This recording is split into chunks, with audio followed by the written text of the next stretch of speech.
ማኪያቬሊ በአንድ ወቅት የተናገረው ነገር ነበረ። ጥሩ የሚባል ልዑል በስልጣን ላይ መቆየት የሚፈልግ ከሆነ አንዳንድ ጊዜ ጥሩ አለመሆንን መማር አለበት። የራሱንም ጥሩ የሚባሉ ባህሪዎች የሚያሳይበትንም መንገድ እንደ አስፈላጊነቱ መለየት መቻል ይኖርበታል ይላል። ከመጀመሪያው ነገሮችን ግልጽ አድርገን ብንጀምር ጥሩ ነው። ቅንነትና በጎነት ብቻ እዚህ ዓለም ላይ እንድትተርፉ ወይንም ደግሞ መልሳችሁ ያንኑ እንድታገኙ በቂ ሊሆን አይችልም። እዚህ ዓለም ላይ ስኬታማ ለመሆን የሚያስፈልገው ነገር ጥሩነት ወይንም ደግሞ በጎነት፣ ቅንነት ብቻ መስሎ ከታያችሁ ተሳስታችኋል። የህልም ዓለም ውስጥ እየኖራችሁ ነው ማለት ነው። በጣም ግልጽ የሚያደርገው ነገር ደግሞ ምን እንደሆነ ታውቃላችሁ። ይህንንም እውነታ ታውቁታላችሁ። ታዲያ ለምንድን ነው አሁንም ራሳችሁን እያታለላችሁ የምትሄዱት ካልን ይህንን መራር የሚባል እውነታ መቀበል ስላቃታችሁ ነው። በህይወታችሁ እናንተ ቅን ስለሆናችሁ በጎ ስለሆናችሁና ጥሩ ስለሆናችሁ ብቻ ስንት ሰዎች ናቸው በእናንተ ላይ ሲረማመዱባችሁ የቆዩት? እናንተ በሐሳባችሁ ጥሩ ነገር አድርጌያለሁ፣ ልቤም ንጹህ ነው ብላችሁ ያደረጋችሁትን ነገር ሰዎች ወስደው ወደ ሌላ ነገር ሲቀይሩባችሁ የተመለከታችሁት ምን ያህል ጊዜ ነው? በጎነታችሁ አንዳንዴ እናንተ መጠቀሚያ እንድትሆኑ ያደርጋቸዋል። ይህ ሁኔታ ሁልጊዜም ቢሆን ጥሩና ምስኪን የሚባሉ ማለትም የዋህ የተባሉ ሰዎች ላይ ሲደጋገም እንመለከታለን። የዋህ መሆን ወይንም ጥሩ መሆን ክፋት አለው እያልኩ አይደለም። ነገር ግን እሱ ብቻ በቂ አይደለም። እናንተ ደግሞ እስከ ዛሬ ድረስ እየሰማችሁና እየተማራችሁ የመጣችሁት ነገር በጎነት ብቻውን የሆነ ቦታ ጋር እንደሚያደርሳችሁ ነው። ይቺ ዓለም ግን የምትሸልመው ሁሌም ቢሆን በጎ የሆነውን ወይንም ጥሩ የሆነውን ሰው አይደለም። ነገር ግን ካርዱን ይዞ እንዴት መጫወት እንዳለበት የሚያቀን ሰው በደንብ አድርጋ ትሸልማለች። ስለ ህይወት ጨዋታ ካወራን አይቀር እንግዲህ ማኪያቬሊ ወደ ጨዋታ ውስጥ መምጣቱ አይቀርም። ብዙ ሰዎች በህይወታቸው ችላ ብለው የሚያልፉትን ነገሮች ማኪያቬሊ የተለየ ትኩረት ሰጥቶ ያንን ነገር ልብ ይል ነበር። የሰው ልጅ ተፈጥሮ አንዳንድ ጊዜ ስለ ራሱ ብቻ ነው የሚያስበው። ተለዋዋጭ ባህሪ ያለው፣ አስፈላጊ ከሆነም ደግሞ ጨካኝ የሚሆንበት ጊዜ ይኖራል። ለዚህ ነው ማኪያቬሊ ዘ ፕሪንስ በተሰኘው መጽሐፉ ላይ ጥሩነት ብልሃትነትን ካልጨመረ ያ ነገር ድክመት ይሆናል ብሎ የጻፈው። በጎነት ያለምንም ስትራቴጂ ልክ እንደ ወጥመድ ነው ይለናል ማኪያቬሊ። እናንተንም ልጠይቃችሁ እፈልጋለሁ፣ ምን ያህል ጊዜ ነው ራሳችሁን በዚህ ወጥመድ ውስጥ ወድቃችሁ ያገኛችሁት? ከዚህም ጥያቄ አለፍ ብላችሁ ውስጥ የምታደንቋቸውን ሰዎች፣ ቀና ብላችሁ የምትመለከቷቸውን ሰዎች ለመመልከት ሞክሩ። በበጎነታቸውና በጥሩነታቸው ብቻ ነው እዛ ጋ የደረሱት ብላችሁ ውሸት አይሆንም? አብዛኛው ሰው በህይወት ውስጥ ነጭ ወረቀት ሆኖ የሚራመድ ሰው አይደለም። አስፈላጊ በሆነበት ወቅት ላይ እነዚህ በጣም ቀና ብላችሁ የምትመለከቷቸው ሰዎች ራሳቸውን በጥላ ውስጥ ሸሽገው ያለፉ ሰዎች ናቸው። ሞራል የሚባለው ነገር ከፊታችን መንገድ እንደዘጋብን ነገር ሳይሆን እንደ መጠቀሚያ፣ እንደ መሳሪያ ተመልክተውት የሚያልፉ ናቸው። ስለዚህ ይህንን ሞራሊቲ የተባለውን ነገር መቼ ማሳየት እንዳለባቸውና መቼ ማሳየት እንደሌለባቸው ጠንቅቀው ያውቃሉ። አንዳንድ ሰዎች ተጫዋች የሚሆኑት፣ ሌሎች ደግሞ ማስያዣ ብቻ ሆነው የሚቀሩት በዚህ ምክንያት ነው። አሁን እዚህ ጋር ማኪያቬሊ እያለ ያለው ችግሩ ጥሩነታችሁ ውስጥ ነው ወይንም በጎነታችሁ ውስጥ ነው እያለ አይደለም። በበጎነት ውስጥ ምንም አይነት ችግር የለም። ነገር ግን በጣም በጎ ወይንም በጣም ጥሩ ከመሆናችሁ የተነሳ ራሳችሁን እንዴት መከላከል እንዳለባችሁ ረስታችሁታል ወይንም አታውቁበትም። እናንተ በጎ ስለሆናችሁና እናንተ ጥሩ ስለሆናችሁ ብቻ ሌሎች ሰዎችም እናንተ የምትጫወቱትን ጨዋታ የሚጫወቱላችሁ ይመስላችኋል። ሞኝነታችሁ የሚጀምረው እዚሁ ጋር ነው። አብዛኛው ሰዎች ህግ የተባለችዋን ነገር፣ ሞራሊቲ የተባለችዋን ነገር በደንብ እየጣሰ እየኖረ ነው ያለው። እዚህ ዓለም ላይ ጓደኞች መስለው ነገር ግን እባብ የሆኑ በጣም ብዙ ሰዎች አሉ። እናንተ ምን እያደረጋችሁ እንደሆነ ልብ በማትሉበት ሰዓት ላይ ከኋላ መጥተው ያጠቋቸዋል። በጥቃትና በክፋት ብቻ ልትመለከቱትም አይገባም። ኦፖርቹኒስትስ የሚባሉ ሰዎች አሉ። ጥቅም ለማግኘት ወይንም ደግሞ የሆነ እነሱ የሚጠቀሙበትን ቦታ ካገኙ እናንተን ልክ እንደ መጠቀሚያ ተጠቅመዋችሁ ያንን የሚፈልጉትን ነገር ያገኛሉ። ታዲያ ማኪያቬሊ ምን እያለን ነው ካላችሁ ኢንተሊጀንት ካይንድነስ የሚባለውን አንድ መፍትሄ ያቀርብላችኋል። ብልህ ሆናችሁ ግን በጣም ጥሩ ቅን የምትባሉ ሰዎች ትሆናላችሁ። ይህም ማለት ጨካኝ ሁኑ ወይንም ደግሞ ሰው የሚጠላው ክፉ ሰው ሁኑ እያለ አይደለም። ፕሪንሲፕላችሁን ወይንም ደግሞ የህይወት መርሃችሁንም እንድጥሉት አይፈልግም። ማኪያቬሊ እዚህ ጋር እየተናገረ ያለው ካይንድነስ ወይንም ቅንነት የሚባለው ነገር ሪያሊቲ ምንድነች ከሚለው ነገር ጋር አንድ ላይ መታሰብ አለበት ይላል። ቅንነታችሁን ይዛችሁ በዚህ ዓለም ውስጥ ያ ነገር እንዴት ሊታይ እንደሚችል በደንብ ልትገነዘቡ ይገባል። አሁን በቀላሉ ይህ ምን ማለት ነው ካላችሁ ሰዎችን ማንበብ መቻል ማለት ነው። አይምሯቸው ውስጥ ምን እየተካሄደ እንደሆነ ማንበብ መቻል፣ በተጨማሪም ደግሞ ዓላማቸውን መለየት፣ መቼ ያንን ሰው ማመን እንዳለባችሁ ማወቅና ራሳችሁን አሳልፋችሁ መስጠት የሌለባችሁን ቦታ ማወቅ። ማኪያቬሊ ከሚታወቅበት አባባሎች ውስጥ አንዱ እዚህ ዓለም ላይ መወደድም መፈራትም ካልቻልክ ከምትወደድ ብትፈራ ይሻላል ይላል። የሰው ልጅ ደግሞ ብዙ ጊዜ ለአክሰፕተንስ ወይንም ደግሞ በማህበረሰብ ውስጥ ተቀባይነት ለማግኘት ፍቅር ለማግኘት የሚፈልግ ፍጥረት ነው። ምክንያቱም ሶሻል አኒማል ነን። በዚህም የተነሳ ሰዎች እኔን እንዳይወዱኝ የሚያደርገኝን ነገር አላረግም ብሎ ቁጭ ይላል። ስለዚህ ሰዎች ከሚፈሩኝ ቢወዱኝ ይሻላል ብሎ ያሰበ ሰው ይሆናል ማለት ነው። ለማህበረሰቡ ተቀባይነት ደግሞ ሁሌም ቢሆን ጎንበስ እያለ የሚሄድ ሰው ከሆነ መቼም ቢሆን ለብቻው ዩኒክ እንደሆነ ወይንም ልዩ እንደሆነ የሚታይ ሰው አይሆንም። የሰው ልጅ በማህበረሰብ ውስጥ ተወዳጅ ሆነ ወይንም ተቀባይነት አገኘ ማለት ሃርምለስ ተብሎ ታሰበ ማለት ነው። ይሄ ሰውዬ ሊጎዳን አይችልም ተብሎ ታየ። አብዛኞቻችሁ እርግጠኛ ነኝ ከማህበረሰባችሁ ተቀባይነትን ያገኛችሁ ናችሁ። ታዲያ በዚህ መንገድ ላይ የሄዳችሁ ምን አተረፋችሁ ብላችሁ ምንም የረባ ነገር ልትነግሩኝ አትችሉ። ምንም ያገኛችሁት ኃይል የለም፣ ምንም ያገኛችሁት ክብር የለም። ነገር ግን ሰዎች እናንተን እንዴት መጠቀም እንዳለባቸው በደንብ የተረዱ ይሆናሉ። እናንተን እንደፈለጉት አድርገው ተጠቅመውም ደግሞ ምንም የሚከሰትባቸው ኮንሲኩዌንስ ወይንም መዘዝ እንደማይኖር ሲገባቸው የዛኔ ደግሞ እናንተ ላይ የበለጠ ይበረታሉ ማለት ነው። ምንም አይነት አስፈሪ ወይንም ደግሞ የሆነ ይህንን ሰው እንዳትናገሩት የሚያስብል አይነት ካራክተር ሳይኖራችሁ ቅንና በጎ ብቻ ብትሆኑ ተጎጂዎቹ እናንተ ናቸው። ስለዚህ ማኪያቬሊ እዚህ ጋር ጥሩ እንዳትሆኑ መንገድን እያሳያችሁ ሳይሆን ጥሩ መሆንን እወቁበት እያላችሁ ነው። ጥሩ መሆን ማለት ደግሞ ምን ማለት ነው? እውር አለመሆን፣ ነገሮችን እንዳሉ መመልከት ማለት ነው። ይቺ ዓለም ብልህ የሆኑትን እንጂ ጥሩ የሆኑትን እየሸለመች አትሄድም። ማኪያቬሊ ብዙ ጊዜ ከሚያተኩርባቸው ነገሮች ውስጥ አንዱ ኢሜጅ ነው።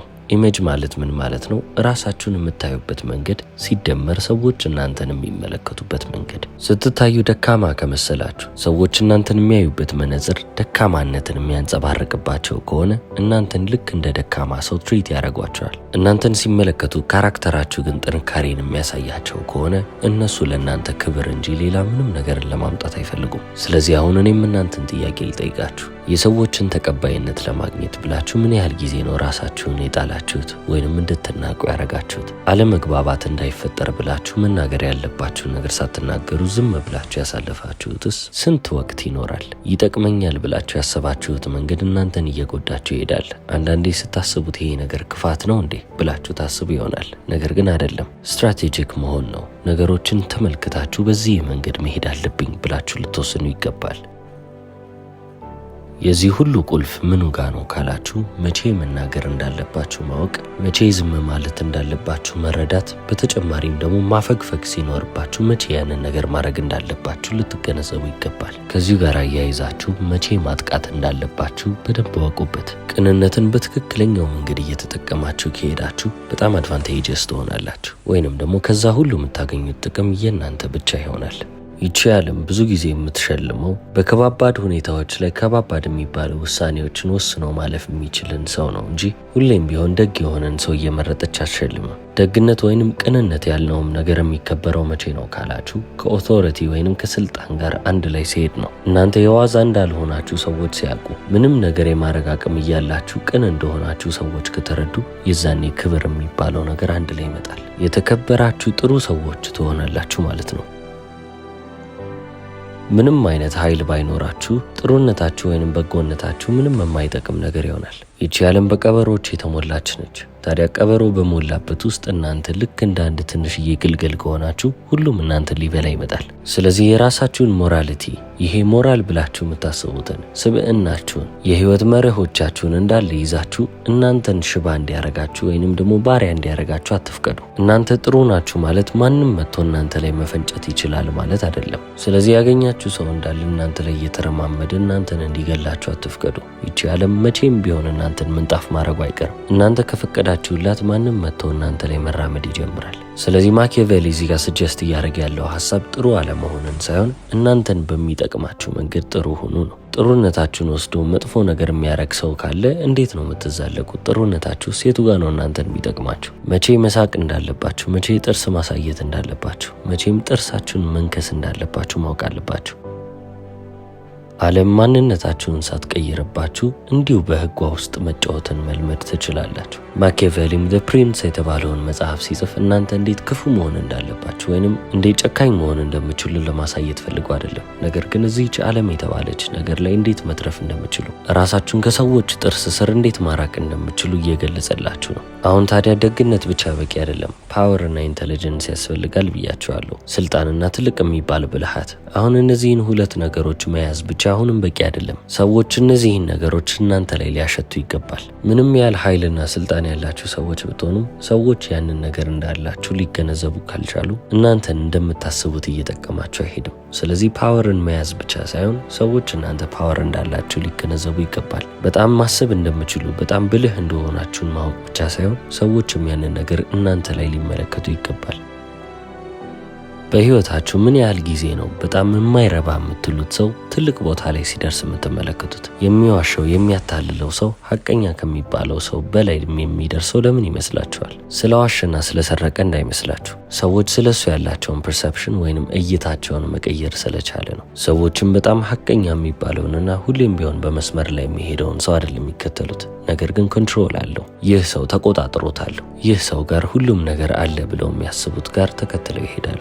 ይቺ ዓለምም ሁልጊዜም ቢሆን ትክክል የሆኑት ጋር አይደለም የምትሄደው። ማለትም ደግሞ ትክክል ስለሆናችሁ ብቻ የምትፈልጉትን ታገኛላችሁ ማለት አይደለም። ሰዎች ትክክል ናችሁ ብለው እንዲያስቡ ማድረግ መቻል ነው ዋናው ነገር። እናንተ የምትሰሩት ነገር ትክክልም ይሁንም አይሆንም ሰዎች ስለ እናንተ ያላቸው አመለካከት ትክክለኛ መሆን አለበት። ማኪያቬሊ ዘ ፕሪንስ በተባለው መጽሐፉ ላይ ደጋግሞ የተናገረው ነገር ይሄ ነው። እናንተ መሆን ስለቻላችሁ ብቻ በቂ ነው ማለት አትችሉም። ሰዎች እናንተን የሚመለከቱበት መንገድ፣ እናንተ ናችሁ ብለው የሚያምኑበትን መንገድ ልክ የእናንተ ማንነት ማተር እንደሚያደርገው ሁሉ ያን ያህል ወሳኝ ነው። በአንድ ተቋም ውስጥ በራሱ የማይተማመን አንድ መሪ ቢኖር ምንም ያህል በስራ ውስጥ ዝግጁ ቢሆን፣ ምንም ያህል የሚሰራው ነገር አመርቂ ቢባል እንኳን ሰዎች እሱን ሲመለከቱት ያንን ነገር መመልከት ካልቻሉ ያ ሰው በጣም ጥሩ የሚባል መሪ ሊሆን አይችልም። ምናልባትም በስራ ገበታችሁ ላይ እናንተም ያን ያህል መሪ ላትሆኑ ትችላላችሁ፣ ወይንም እንደ ማንኛውም ተቀጣሪ ሰራተኛ ትሆናላችሁ። ነገር ግን የስራ እድገትን አግኝታችሁ ከፍ ማለትን የምትመኙ የምትፈልጉ ሰዎች ከሆናችሁ ሰዎች እናንተን ሲመለከቱ ልብ እንዲሏችሁ ማድረግ መቻል ይኖርባቸዋል። እናንተ ምንም ያህል የምትሰሩት ስራ ጥሩ ሆነም አልሆነም ሰዎች እናንተን ልብ እንዲሉ ወይንም ደግሞ እንዲያስተውሉ ማድረግ ካልቻላችሁ ምንም ያህል የምትደክሙ፣ ምንም ያህል ለካምፓኒው ለድርጅቱ የምትለፉ አይነት ሰዎች ብትሆኑም እንኳን የስራ እድገቱን ላታገኙ ትችላላችሁ። ለዚህ ነው የሁሉም ቁልፍ ነገር ከቢይንግም አልፎ ማለትም ከመሆንም አልፎ ሰዎች ስለ እናንተ የሚያስቡትም ነገር መሆን ያለበት። ሰዎች እናንተን ሲመለከቱ ትክክለኛ ምስል ወይንም ደግሞ የሚገባውን ምስል ሊመለከቱ ይገባል።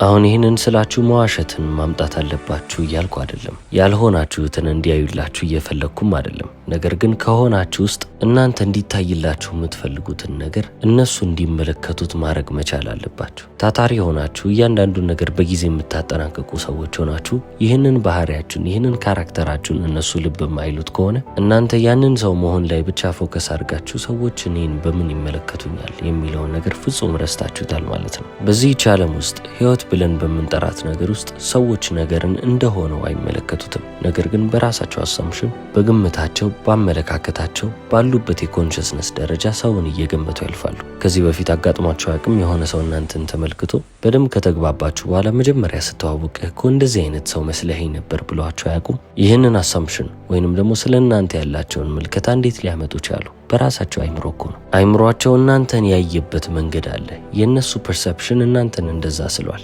ስለዚህ ያ ያሏችሁ መንገድ ለእናንተ ጥሩ ነገር ካልሆነ፣ እንደ ሙገሳ ካልሆነ ኢሜጃችሁ ላይ መስራት አለባችሁ ማለት ነው። ኢሜጅ ስላችሁ ፊዚካል አፒራንስ ላይ ብቻ እያልኩ አይደለም። ሰዎች እኔን ሲያስቡ ምኔን እንዲመለከቱ ወይንም ደግሞ ምኔ ላይ እንዲያተኩሩ ነው የምፈልገው ብላችሁ ልታስቡ ይገባል። ብዙ ጊዜ ስለ እናንተ መረዳት የሚፈልጉትን ማንነት ያንን ነገር ፐርሲቭ እንዲያደርጉ ማድረግ ትችላላችሁ ማለት ነው። እናንተ በጣም ጥሩ ሰው ሆናችሁ ነገር ግን ስትታዩ ደካማ ከመሰላችሁ ሰዎች እናንተን እንደ ደካማ ይመለከቷችኋል። በጣም ታለንትድ ሆናችሁ ተሰጥኦ ኖሯችሁ ነገር ግን ኢንሴኪዩር ከሆናችሁ ማለትም ደግሞ በራሳችሁ ማትተማመኑ ከሆነ ሰዎች እናንተን ችላ ይሏችኋል። ማኪያቬሊ እንደሚያስረዳው ከሆነ the art of perception ሁሉንም ነገር ይለውጣል ይላል።